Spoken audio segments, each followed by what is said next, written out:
భోపాల్ ఎయిమ్స్లో దొంగతనం చోటు చేసుకుంది. ఆసుపత్రిలోని లిఫ్ట్లోని మహిళా ఉద్యోగిపై దుండగుడు దాడి చేసి మంగళసూత్రం దోచుకెళ్లడం భోపాల్ ఎయిమ్స్లో భద్రతా వ్యవస్థపై తీవ్ర ప్రశ్నలు లేవనెత్తుతోంది. ఈ ఘటన ఆదివారం జరిగితే సోమవారం సీసీటీవీ ఫుటేజ్ బయటకు రావడంతో విషయం వెలుగులోకి వచ్చింది. బాధితురాలు వర్షా సోని, ఆమె గైనకాలజీ విభాగంలో అటెండెంట్గా పనిచేస్తున్నారు. విధుల్లో భాగంగా బ్లడ్ బ్యాంక్ వెనుక భాగంలో ఉన్న లిఫ్ట్లో ఒంటరిగా వెళుతుండగా ఈ దాడి జరిగింది. మాస్క్ ధరించిన యువకుడు లిఫ్ట్లోకి ప్రవేశించి ఆప్థమాలజీ విభాగం ఏ ఫ్లోర్లో ఉందని సాధారణంగా మాట్లాడడం స్టార్ట్ చేసి లిఫ్ట్ 3వ అంతస్తుకు చేరుకున్న వెంటనే బయటికి వెళ్ళినట్టు నటించి అకస్మాత్తుగా వెనక్కి తిరిగి వర్షా సోనిపై దాడి చేసి ఆమె ధరించిన మంగళసూత్రం, బంగారు ముత్యాల గొలుసును లాక్కునేందుకు ప్రయత్నించాడు. వర్ష ప్రతిఘటించడంతో ఆమెను తోసేసి మంగళసూత్రంతో పారిపోయాడు. ముత్యాల గొలుసు తెగి లిఫ్ట్లో పడిపోయింది. ఆ ప్రాంతంలో ఒక్క భద్రతా సిబ్బంది కూడా లేకపోవడం గమనించాల్సిన విషయం. జాగ్రత్తగా మీరు ఆ వీడియోలో గమనిస్తే చాలా చాకచక్యంగా మెడలో ఉన్న మంగళసూత్రం, బంగారు ముత్యాల గొలుసును లిఫ్ట్ ఎప్పుడైతే ఆగిందో ఆ సమయంలో లాగాడు. ఆ దొంగ అప్పటికే అన్ని విధాలుగా ప్లాన్ చేసుకొని ఈ దొంగతనం చేశాడని సీసీటీవీ ఫుటేజ్ చూస్తుంటే మనకు అర్థమవుతుంది.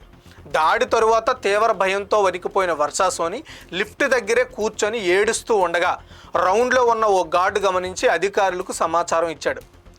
బాగ్ సేవానియా పోలీస్ స్టేషన్లో ఫిర్యాదు చేసినప్పటికీ ఇప్పటి వరకు ఎఫ్ఐఆర్ నమోదు కాలేదన్న ఆరోపణలు ఉన్నాయని జాతీయ మీడియా నివేదిస్తోంది. ప్రాథమిక విచారణలో నిందితుడు ఐపీడీ గేటు ద్వారా పారిపోయినట్లు తెలుస్తోంది. ఆదివారం కావడంతో భద్రత తక్కువగా ఉండటమే దాడికి అవకాశంగా మారిందని భావిస్తున్నారు.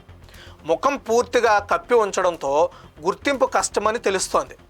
ఎయిమ్స్ ప్రాంగణంలో గతంలో చిన్న చిన్న దొంగతనాలు జరిగినా లిఫ్ట్లో మహిళను లక్ష్యంగా చేసుకొని చైన్ స్నాచింగ్ జరగడం ఇదే ఫస్ట్ టైం. భద్రత కలిగిన ప్రాంతమని భావించే ఆసుపత్రిలోనే ఇలా జరగడం మనందరికీ ఆందోళన కలిగిస్తోంది. పాపం అమ్మాయిని చూస్తే లిఫ్ట్లో ఎంత హ్యాపీగా, అంటే ఎప్పుడు కంటిన్యూగా వెళ్ళొస్తారు కదా, వాళ్ళకి చాలా అలవాటు అయిపోతుంటుంది. ఆవిడ అదే అనుకుంది.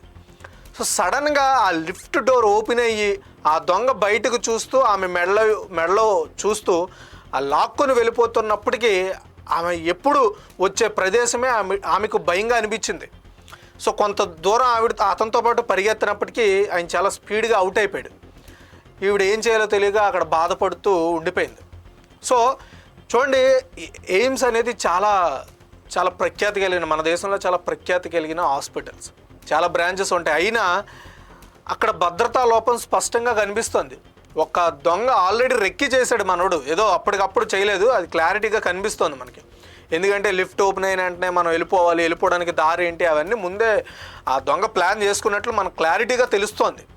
సో మనోడు ఎప్పుడైతే మెడలో లాగాడో మంగళసూత్రం మాత్రమే ఆయన చేతికి అందుకుంది, దాన్ని పట్టుకొని స్పీడ్గా వెళ్ళిపోయాడు. ఆవిడ ఎంత దూరం పరిగెట్టగలదు?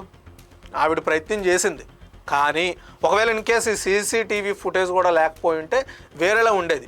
మీరు గమనిస్తే ఆదివారం జరిగింది, సోమవారం ఫుటేజ్ బయటపడి, అంటే అది కూడా పోలీస్ ఎంక్వైరీలో బయటపడింది. ఎప్పుడైతే ఇప్పుడు చూసుకుంటే 3 days అయిపోతుంది, ఆల్మోస్ట్ 3 days ఆ ఇష్యూ జరిగి ఇప్పటికీ ఎఫ్ఐఆర్ నమోదు కాలేదని కొన్ని నేషనల్ మీడియా సంస్థలు చెప్తున్నాయి. ఎందుకు అలసత్వం? అంటే ఇంకా ప్రైమరీ ఎంక్వైరీ జరగలేదు, ఇంకా ఎందుకు లేట్ అవుతుంది? సో అంత పెద్ద ఆసుపత్రిలో చిన్న చిన్న అంటే ఏదో ఫోను తీసుకోవడం, డబ్బులు ఎక్కడైనా ఉంటే డబ్బులు తెలియకుండా తీసేసుకోవడం, ఇవన్నీ చాలా అరుదుగా జరుగుతాయి. ఇంకా అరుదు ఏంటంటే ఇదే ఫస్ట్ టైం అంటే ఇలా లిఫ్ట్ ఓపెన్ అయిన వెంటనే మనోడు గొలుసు లాక్కెళ్ళిపోవడం. సో ఇలాంటి దొంగతనాలను అడ్డుకట్ట వేయడం ఎలా జరుగుతుందంటే మంచి సెక్యూరిటీ ఫోర్స్ ఉండాలి హాస్పిటల్ మొత్తం. సో అప్పటి వరకు ఆమె చాలా హ్యాపీగా ఉంది. మీరు లిఫ్ట్లో ఆమె వీడియో గమనిస్తే చాలా ఫ్రీగా ఉంది ఆమె. ఎందుకంటే నార్మల్ పేషెంట్స్ కానీ పేషెంట్ రిలేటెడ్ ఎవరో ఎక్కుతారు కదా, అది కామన్ అనుకుంది. కానీ అతను దొంగ అని ఆమెకు తెలియదు. దొంగతనం జరిగేంత వరకు అంత ప్రజెంట్ సిచ్యువేషన్ అక్కడ కనిపిస్తుంది. సో పూర్తిగా భద్రతా లోపాన్ని మనం ఇక్కడ ఎత్తి చూపించవచ్చు. दीदी के साथ ही आ गया पीछे।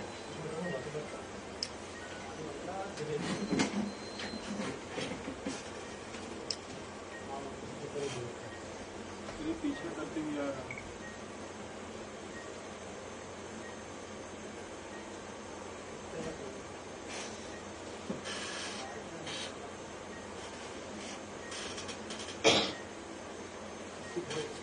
क्या बात है उससे होता है।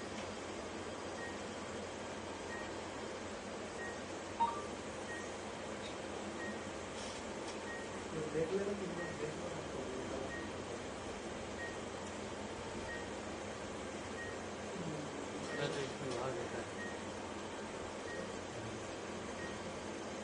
नीचे